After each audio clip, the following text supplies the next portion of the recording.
I've looked so long at my sin, it's all I see. I am so dirty, I've forgotten what it's like to be clean. I can't imagine someone as selfish and broken as I going to heaven when I die.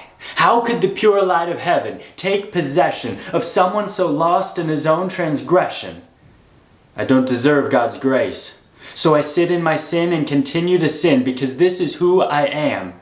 Every attempt to clean myself leaves me dirtier than when I began, and I try to climb out of this pit only to find myself deeper in. God does not speak to me when He speaks of forgiveness, so I hide from the blinding light of Jesus that only reveals the distance between us. But no matter how much distance I put between us, His voice follows me, like the sea follows the tide. He calls me by name, and I have nowhere else to hide.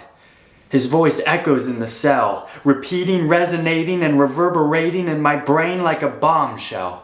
It is not the judgment I deserve, not the punishment I desire in order to make amends, but the love of a friend.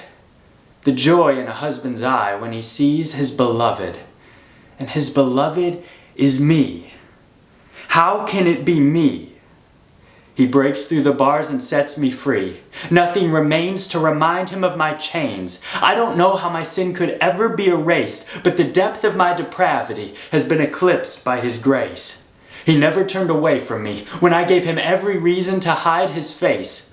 The blood of His Son is a costly scarlet embrace, and nothing can impede its flow as it washes me whiter than the driven snow. The scroll is lengthy with the crimes I've committed.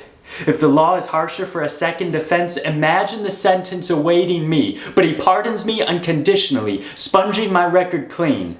I am no longer condemned in the defendant's box or the prison cell I earned with every second and third chance I got, but I am set free, free as a running fox.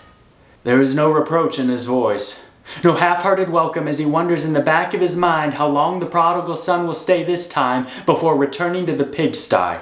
He calls me His son without hesitation. He holds a feast and celebration.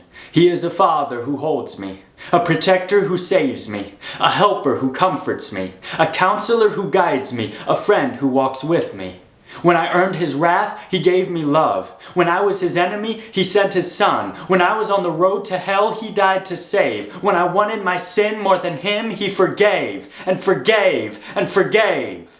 It is too humbling to be received, too overwhelming to be believed. Punishment I could take, but this unconditional, uncontrollable, unstoppable love must be a mistake. Amazing grace, how can it be that you would save and love a wretch like me?